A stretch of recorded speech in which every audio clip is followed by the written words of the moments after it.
మా నాన్న సడన్గా వెళ్ళిపోయి అంటే అది కూడా ఆయన ఒక తట్టుకోలేక వెళ్ళిపోయారు. ఏం తట్టుకోలేక, ఎప్పుడో నేను షూటింగ్కో డబ్బింగ్కో వెళ్తే వచ్చారంట ఇంటికి. ఇతను మా నాన్నగారిని మెడ పట్టుకుని గెంటాడంట. అది మా నాన్నగారు చనిపోయాక, మా అమ్మ చనిపోతూ మా పార్ట్నర్కి చెప్తే ఆయన, మేడం మీకు ఒక విషయం చెప్తే మీరు ఫైర్ అయిపోతారు మేడం అని చెప్పాడు. ఏంటి సార్ అంటే అప్పుడు చెప్పాడు, మా నాన్న ఈ శరీరం అంతా మా నాన్న ఎత్తుకుంటేనే పెరిగిందండి.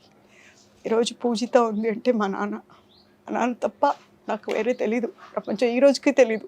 వంటింట్లో కూడా నేను ఏదో ఒక గిన్నెను కూడా మా నాన్న అనుకొని మాట్లాడతాను. వెల్లుల్లి దంచేటప్పుడు ఇది ఉంటుంది కదా, ఆ దంచే కర్రను కూడా మా నాన్న అనుకునే మాట్లాడతాను. I'm very pampered, I'm very attach, I'm very very very close to my dad. అలాంటిది మా నాన్న హీజ్ ఎ డాక్టర్. భరించలేకపోయాడేమో పాపం, చెప్పకుండా ఎన్ని రోజులు భరించారో నాకు తెలీదు. ఆ బాధ వెళ్ళిపోయారు. చాలా రోషం నాన్నగారికి, అదే రోషం నాకు వచ్చింది. ఆ ఒక్క రోషం వల్లే మా నాన్నగారితో నేను చనిపోబోయే 3.5 సంవత్సరం మాట్లాడలేదు. అలా మాట్లాడకుండా ఉన్నప్పుడు ఒక నైట్ నాకు ఫోన్ వచ్చింది, నాన్నగారు వెళ్ళిపోయారని. తెలియలేదు, భూమి ఏదో ఆకాశం ఏదో ఏది తెలియలేదు నాకు, మా నాన్న లేరు అంటే. అప్పుడు కూడా వెళ్ళలేదు, అంత రోషం. ఏమన్నారంటే, నువ్వు తప్పు చేయకపోతే దేవుడు వచ్చినా కూడా వంగొద్దు అని. వెళ్ళలేదు నేను మా నాన్న దగ్గర. అప్పుడు మా రిలేషన్స్ వచ్చి, ఇప్పుడు కూడా రావా, కళ్ళు నిన్ను కోసం చూస్తున్నాయమ్మా. అప్పుడు వెళ్తే మా మమ్మీ నా కాళ్ళు పట్టేసుకున్నారు, లోపలికి కూడా రావా. ఇప్పుడు వెళ్ళా. మొత్తం డాక్టర్ కృష్ణ డాక్టర్ గారి కూతురు వచ్చింది, అచ్చం అలాగే ఉంది. రామ్మ, నాన్న చూస్తున్నారు నీకోసం, ఇప్పుడు రాకపోతే ఎలాగమ్మా. అలా లోపలికి వెళ్ళి ఏమనాలో కూడా నాకు తెలియలేదు. అప్పటిదాకా మా ఇంట్లో ఎవరు నాకు చావు చూపించేవాళ్ళు కాదు. నాకు భయం శవం అంటే, బ్లడ్ అన్నా శవం అన్నా భయం నాకు. ఏడవాళ్ళంటే కూడా నాకు తెలీదు, అలా చనిపోతే ఏడవాలి అని. వెళ్ళిపోయి మా నాన్న పక్కన పడుకొని చేయి తీసి మీదేసుకున్నాను. నువ్వు చెప్పావు ఒకరోజు, ఉంటే మనం ఉంటాం, లేదంటే లేము. ఎలా వెళ్తావు, వెళ్ళనన్నావు కదా, నా కూతురు వదిలి రాను నేను ఎక్కడికి, నేను మాత్రం వెళ్ళను. మా అమ్మతో పోట్లాడేవారు మా డాడీ. ఎలా వెళ్ళిపోయావు అంతే. అప్పుడు తెలిసింది, ఓ అందరూ చెప్పేవి, పెద్దవాళ్ళు చెప్పేవి అన్నీ నిజాలే ఉండవు. వెళ్ళిపోయారు కదా, అబద్ధమే కదా. అలా వచ్చేసాను. అప్పటి నుంచి ఏం తెలిసేది కాదు.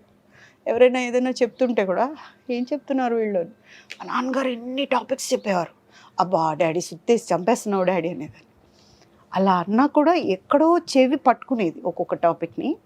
అది నేను లీడ్ ఇండియాకి వచ్చి ఒక హయ్యర్ పొజిషన్లో నేను వెళ్ళి పిల్లలకి చెప్తుంటే, టాపిక్స్ అన్ని రేజ్ అవుతుంది, అవన్నీ గుర్తొచ్చి చెప్తుంటే పిల్లలు ఏడ్చేసి చప్పట్లు కొట్టేసి, నేను ఈ రోజు నుంచి మారిపోయాను పూజా దీది, నేను ఇలా ఉంటాను పూజా దీది, అలా ఉంటానంటే అప్పుడు మళ్ళీ ఏడుపు వచ్చేది. నేను మొత్తం వినుంటే ప్రపంచం కూడా మారుండేది కదా, పసిపిల్లలకు చెప్తే ఇంత ఇది ఉన్నప్పుడు అని. సో చెప్పేవాళ్ళు ఉన్నప్పుడు పోగొట్టుకోకూడదు అనేది ఒక సూక్తి ఎప్పుడు కూడా. మీ దగ్గర డబ్బులు తీసుకున్న వాళ్ళు ఇప్పుడు మంచి పొజిషన్స్లో ఉన్నారు. కార్లు, ఫ్లైట్లు, అప్ అండ్ డౌన్స్, ఇవన్నీ చూస్తుంటే how do you feel ma'am? మా నాన్నగారు ఎప్పుడు చెప్పేవారు, బయటికి వెళ్ళేటప్పుడు సర్వే జన సుఖినో భవంతు అనుకుని వెళ్ళమ్మా అని. ఈరోజు కూడా నేను రోజు పూజ చేయకుండా బయటికి రాను, 2 గంటలు పూజ చేస్తాను నేను. ఆ మాట అన్నాకే బయటకు వస్తాను. అందరూ బాగుండాలి, అందులో నేను ఉండాలి అందరూ బాగుండాలి అనే వస్తాను.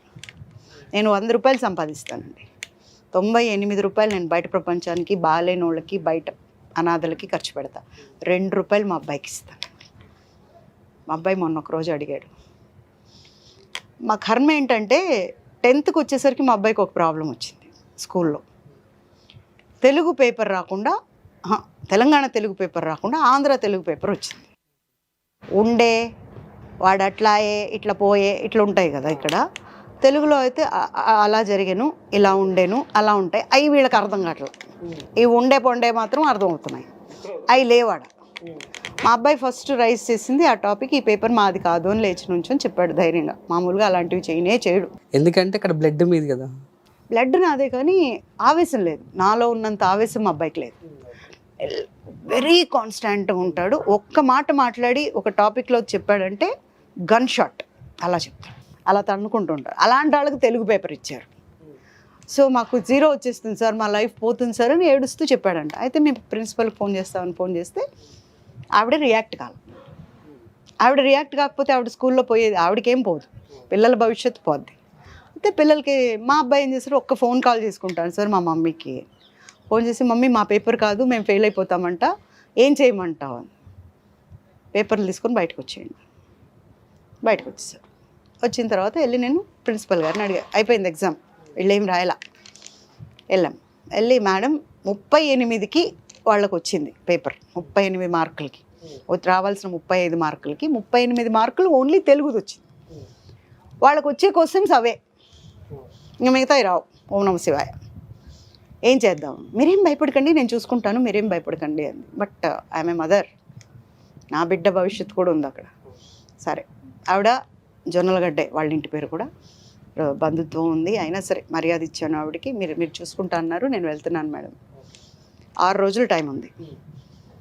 5వ రోజు రాత్రి మా అబ్బాయి నేను ఇట్లా ఊరికే ఇలా పడుకొని ఉన్నా, లీడ్ ఇండియా ప్రోగ్రామ్ చేసి వచ్చి కాళ్ళు నొక్కుతున్నాడు. ఎప్పుడు చేయడం అలాగా, ఏంద్రో ఇదేంటో ఏదో తెక్కగా ఉంది వాళ్ళు అన్న అంటే, ఒక్కసారి మమ్మీ అని ఇలా పెట్టుకొని కాళ్ళు దాని మీద పడుకొని ఏడ్చాడు. నువ్వు ఇంతమంది పేద పిల్లల్ని అందరినీ బయటేస్తున్నావు, నేను నీ కొడుకును కదా మమ్మీ, నీ బొజ్జలో నుంచి వచ్చాను కదా మమ్మీ, దయచేసి నన్ను బయటేయి మమ్మీ. బజ్జో నువ్వు అన్నం తిన్నావా? లేదు మమ్మీ. పోయి మొహం కడుకొనిరా, ఓ తిని బజ్జో నువ్వు, ఏం కాదు పడుకోవాలి అంతే. రాత్రికి రాత్రి మెయిల్స్ పెట్టాల్సిన వాళ్ళందరికీ పెట్టేశాను, ఎక్కడ కొడితే పని అవుతుంది. అదంతా అయిపోయింది. ఆ ప్రెస్ అంతటికి పంపించేసా. రేపు మార్నింగ్ 9:30కి మీరు ఆ స్కూల్ ముందు ఉండాలి. పేరెంట్స్ అందరికీ కాల్స్ చేసి రాత్రి 2:30-3 అయింది. మీరెవరైనా ఒక్క పేరెంట్ వచ్చి మేడం హెల్ప్ చేయండి అంటారేమో అని వెయిట్ చేశాను.